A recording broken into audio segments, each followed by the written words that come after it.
Okay, so coming in towards European cash close, about 20 minutes or so.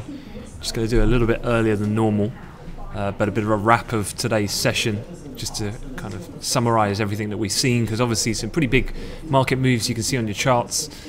Combination of really three main events. I just quickly want to recap for those who haven't managed to sit throughout the whole session. First of all, quick look at the pound, and earlier this morning broke a key technical level in the futures, 130.31. That was the previous low point that was seen back 2 days ago. This obviously was the dip that we saw when we had the weaker inflationary print, the fall from 2.9%, and that was also the median consensus, but obviously it came in at 2.6. So lessening the argument for the ability for the hawks to win out long term, and for the bigger picture to still be driven by the more view of weakening economy and pressured consumer. We broke that level though technically, that held up for a fairly range-bound session from yesterday, breaking it this morning. Then we had the retail sales figure come out, and as you can see, breaking this downward trend momentarily was that one candlestick on the upside. I am aware here as I'm talking, oil, just so you're aware guys, 47 just tested here on the downside, so 47 bucks in oil. But just going back to cable, what I was looking at here was a little pop higher. The price of the currency pair was already moving lower going into the release, and that led a lot of people to be of the belief that potentially we were going to get a weaker retail sales report. But as what we already knew from a seasonal point of view, and as then pointed out here by the Office of National Statistics, and most notably this line here, feedback from retailers suggested that warmer weather, in addition to the introduction of summer clothing, helped boost clothing sales overall. So essentially, the market's kind of looked beyond the strength in those retail sales report, and going forward, we are expecting the ability for the UK consumer to be able to spend is likely to decrease amid these anemic wage situation, and with prices still being elevated and the divergence between those two metrics. And so we drifted lower. Now what we've seen here is a bit of recovery, and a lot of this is based on dollar weakness, and we'll look at the dollar weakness story shortly, but I can't go too far now without talking about the ECB.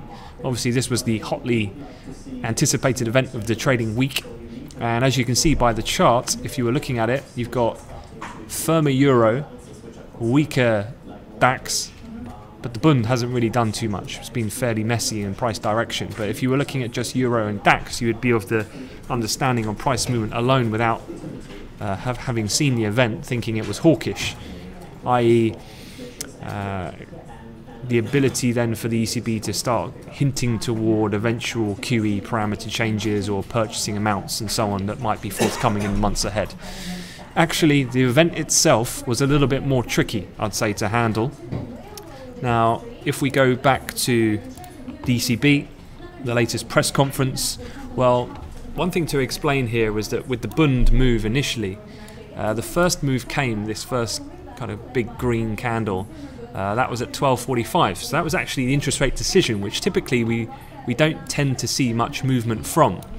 Now, actually, one of the things I think that potentially the market jumped on in that respect, if I get the monetary policy decision, this is the initial 12.45 statement.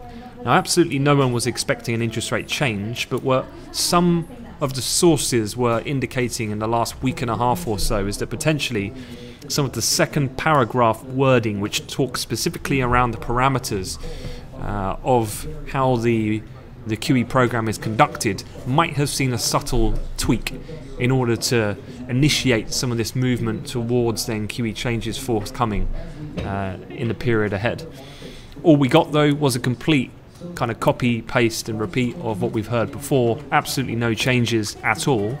And so actually the Bund did start to see a bit of a bid tone, as then market participants might have been thinking or of the belief that actually we're probably not going to hear anything at all from Draghi, and this might be conveyed, if neutral, as erring on the dovish side, given how hawkish the market's been priced since the Centra speech a few weeks ago.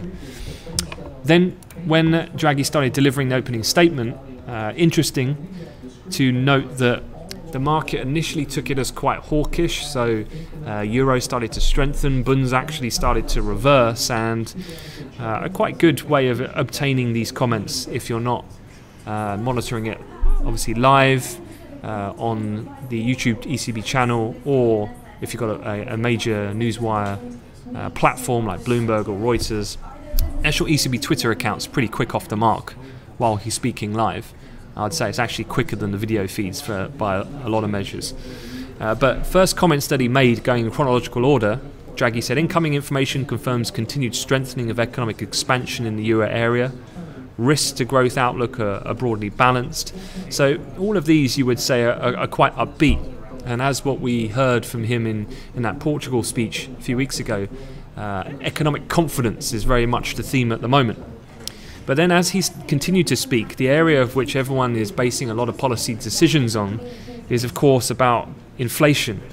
And he said, most notably, that underlying inflation remains overall at subdued levels, and a very substantial degree of monetary accommodation is still needed for underlying inflation pressures to build up. So if you were looking at these two comments alone, you would say, well, that's dovish. I would say one thing is, though, from all of the comments, there isn't really anything new here.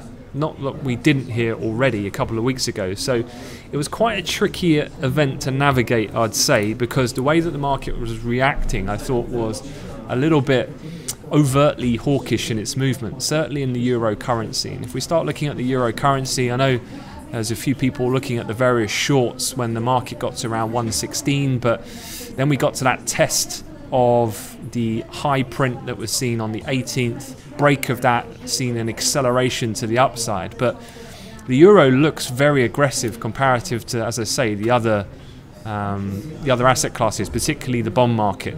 Now, equities, what you can see is they have remained a little bit lower, albeit off the worst levels. Now, this brings into focus another story which is broken this afternoon, and that is that Mueller has expanded the probe to Trump business transactions. So this is to do with the US Special Counsel investigating possible ties between Donald Trump and the campaign and Russia in last year's election. That probe being deepened, according to sources on Bloomberg, obviously is a big net negative then for Trump's ability, A, to remain in the White House, but B, certainly for these more market-sensitive fiscal reforms to come into place. If they start to fall away, whenever we've heard Trump's future being brought into question, that typically leads to dollar weakness. So now, if you think about the euro-dollar pair, not only have you got what has been perceived to be, certainly in the currency markets, they've taken away some of the more hawkish elements and run with that, but then you get stronger euro, further acceleration by the fact that the dollar has weakened by this renewed deepening of a probe into the US president. Hence the reason why we've moved continually higher. The other thing is we did have some economic data. I'd say this is much lower priority, but you had Philly Fed come in. It was a little bit weaker than expected, so maybe that got a bit of a look in as well. It was around the same time, kind of 3 o'clock London time. So all in all, from a timing point of view, for a policy perspective, I don't really think the goalposts have changed considerably. Mario Draghi was very clear to indicate when questioned directly. He was saying, and one of the things that struck me was that this conversation about the QE plan going forward, there really hasn't been much of one at this point. He's just indicated that they'll talk about that probably in more detail in autumn. He was questioned about, well, does autumn mean the 7th of September? Because that's the meeting that everyone's got kind of ring-fenced on their calendar, if you like, for the hint, the official change in subtleties in communication to indicate then the QE change that will come towards the beginning of the year or the end of the year when it's due to expire. But he said that autumn means autumn, so it's purposefully an open-ended period of time because they don't want to commit to just one specific calendar date. So other things to look out for and to contemplate, I guess, going forward is the Jackson Hole Symposium. That's taking place, I believe, at the end of August. And as we heard from Wall Street Journal last week, Draghi is to attend for the first time in 3 years. And then obviously you've got that September meeting. So between now and then, it seems as though for the moment, all things kind of remain the same in terms of broader expectations. But certainly on the intraday move, despite what you could argue is on the balance probably still fairly dovish, because Draghi was pretty vehement that keeping QE in place and how well it's worked and so on and so forth. He's still saying inflation's subdued, but ultimately I think the point being is they still want to be getting the ball rolling and having these discussions come autumn about eventually exiting out of QE, or at least tapering it down. Quick look ahead for tomorrow's session. There are a few things to be aware of as we're coming towards this European cash close. So in the UK, we've got some public sector net borrowing figures. I don't think they're going to have too much of an impact, but if the market can look beyond the strength in these retail sales report, which granted appears to be a bit of a one-off anomaly in terms of strength given the warm weather conditions in June, then certainly in a weaker inflationary environment and what seemingly is still a very uncertain political environment around the key issue of Brexit, which really hasn't made much progression at all at this point, then it's still to be monitored at these price levels, really on a potential short bias, I would say, in terms of cable. The question mark to that trade obviously is what happens to Trump and his and these further investigations that are ongoing. Into the afternoon, actually tomorrow is particularly quiet. It's really a Canadian focus. Inflation data is the theme for the CAD, and there's nothing major coming out of the US. Still corporate earnings though to wrap up the week. The biggest probably market cap name to be aware of is General Electric, GE. They'll be reporting.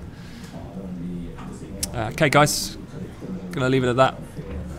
I hope you managed to navigate Mario's volatility in the market, and then I'll see you for the briefing as per usual tomorrow morning. As I say, I need to take the summer interns on a tour of pleasures, so I'll see you in the morning. Thank you very much, guys.